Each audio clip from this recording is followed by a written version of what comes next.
Hey guys, what is going on? As you've probably worked out, we're going to be looking at Xyp9x today and how he holds the B side of train.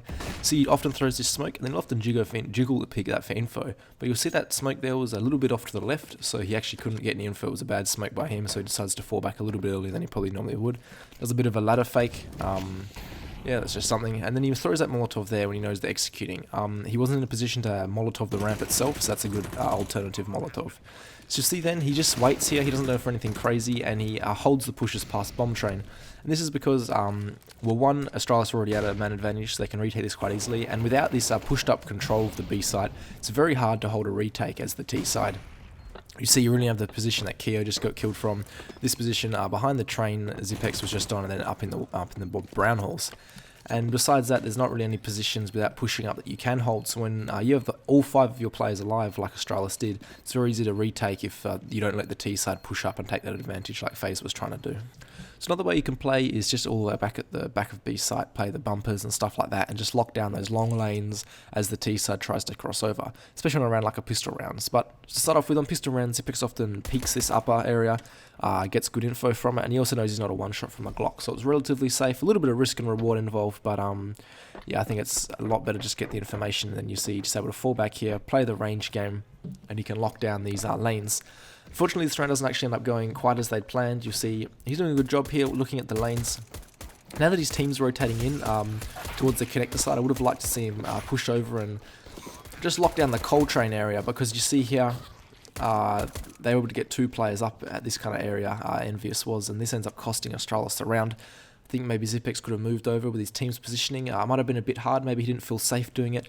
You just got to try and get your players to rotate in and yeah, try and lock down all these lanes, and that's what you can do from those long range, especially on gun rounds with AWPs and stuff. You can definitely do it. And yeah, the main thing, same with the last clip, is you don't want them pushing up too far. If you can keep enough players alive and stop the T side from pushing up past the bomb train, you're going to have a relatively easy time retaking with some utility, a couple of mollies and stuff. And yeah, that's the main thing to take away from it. It's just another way you can play it. Doesn't work out in this round, but definitely a viable option. So you'll see here, he's doing the jiggle peek in the first clip where he stuffed up his smoke. You see through a bit of smoke, he's able to just jiggle this info. He knows the smoke's going to fade now, so he falls back to this position here. This is a very common position a lot of players play here when they're anchoring the site. It's a very good one just to not die and get a couple of picks here. That's a good flash there, flashes 3 of them. And this nade here that he's about to throw is really good. He knows the lineups, whereabouts you line up the smokes from, and you'll end up hitting it just like, yeah, dunking on 6er and takes out like 100% health with 1 nade. And you see here, and they end up holding this down really well. Good nade. Don't know where that guy came from. But you keep going, you see this spot's really powerful. He's able to just jiggle back and forth. You can peek upper, lower. And that's why this spot is so powerful, is you can peek both angles. It's kind of like, I don't know, I'd compare it to it's like the new box of train kind of thing. I know that doesn't really make sense, but you can jiggle left, right, be really annoying and super strong positioning. So this train here is probably the choice of most anchors. You play around this train, it's a good position to hold, especially like back here. It's very hard to get killed if you play it smartly. You don't overextend, you're not going to get killed. You can maybe get 1 pick off, throw your nades, whatever, chuck them at the ramp or throw them up at upper or something, and you can get your utility off, do a lot of damage with the utility, maybe get 1 or 2 kills, then you're still alive for the retake, which is often the plan that teams go into when defending the B side, especially if they're playing one there, the anchor like Astralis often does or other teams often do. But they'll play around this position. So they've got their own utility up, maybe a smoke down here or something. They might be comfortable playing like this. Is not a bad angle, as you see. You can't really get seen from ramp until they push out. Obviously, you could get caught out if they slow walk through the smoke or something. But even with 2-man setups, spots like this are pretty powerful.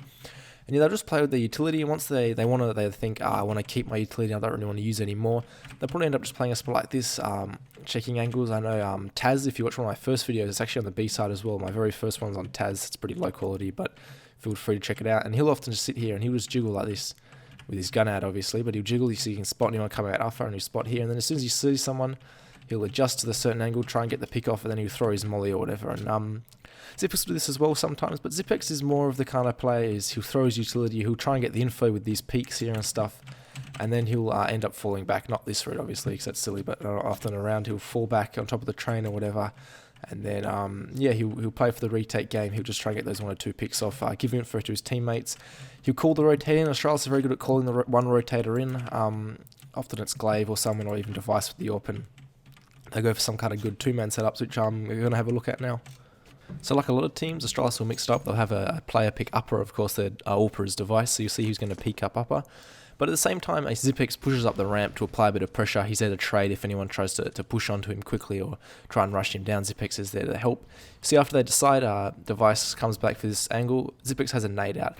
A nade is very good because it slows down movement. If you've ever been hit by a nade, and it can be quite frustrating when you can't really move at all. Device goes for a second peek. Xyp9x using his molly there, very good utility usage, and this is just a good setup, something to maybe use once or twice a half to try and get a pick off, try and catch the other team off guard. Not just on ecos like here, but you can use it in all different situations and any buy from the other team. So this is one of those rounds I was talking about where Xyp9x ends up calling in a rotate from his teammate, in this situation Glaive. So see here, he chucks his smoke again, not the best one, but you see he's still comfortable holding it for info this time. And he's just going to do this for a little bit, so I'll split it up. You see, after a while he decides, they get a feeling there's coming B, I'm not really sure why, but Glaive ends up rotating in. And yeah, this is a really good crossfire they're about to set up now, that you don't actually see it in action, but you'll see that's a good angle from Glaive, and then Xyp9x has got the upper angle, and yeah, that was a really good crossfire. They don't end up holding it. Glaive ends up coming this way. Maybe he was thinking of rotating back, but this is still okay because they use their own utility to smoke off the ramp, and yeah, this isn't a bad crossfire. If Glaive get flashed off, it could get a little bit, interesting, but Glaive ends up moving around again. So this ends up actually being a fake from G2, but you get to see the crossfire in action, and it's not a bad one. This one right here is probably one of my favorite, one of the stronger ones. See, good utility usage actually. Glaive with a good Molotov, when the execute comes in, it's very good to Molotov the ramp, and then Xyp9x Molotovs it again. It's getting late in the round, so it's definitely a pretty good option. You see there, when a player jumps down, Xyp9x has the option to swing out to try and kill him, which he did try to do there, but the smoke got in his way. And you'll see it actually ends up being a fake, which gets shut down, but you can see the movement and the utility usage from Xyp9x and Glaive, and how it was really good, and they're stopping the push down ramp, they're able to trade with each other and double peek certain positions. So as I said, double peeking from this position here is very good. Obviously the crossfire, you saw them set up initially, but if that smoke was a little bit deeper or something, Xyp9x is able to peek back here, maybe get a double peek going off with Glaive while they're worrying about trying to clear out this spot. He can peek off and get an easier kill than fall back behind the train or something. So there's a lot of options over here. You'll see the angle Glaive chose was this one, definitely a strong one. Quite good because you can get this first kill, you can fall back a bit, and if they do give you enough time, you can disappear back behind this cold train and play the retake game. If you want to maybe get more aggressive in their face, you can play at the coils here. And yeah, this is definitely a strong spot. Often checked, but you can play angles like this. Can be harder to get more than one kill, but depending on the situation, can be very good. Obviously, again with this spot here, if Glaive was there, it can be very strong crossfire. Simply because it's so hard to peek you in this position if there's a player coming out upper.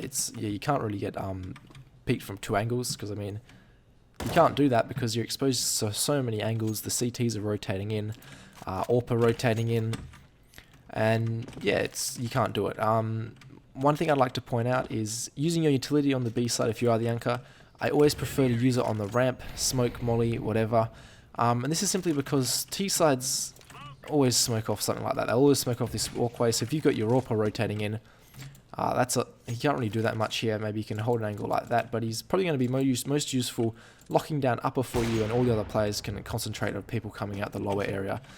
Yeah, if that's a thing. So I definitely prefer to use my utility on the lower part of the ramp if possible. Obviously, if it's like no time left in the round, you have spare utility, definitely chuck it at upper as well, but I definitely think it's a better option to use it on the lower ramp area. And that's it, guys. Thanks for watching, and I'll catch you next time.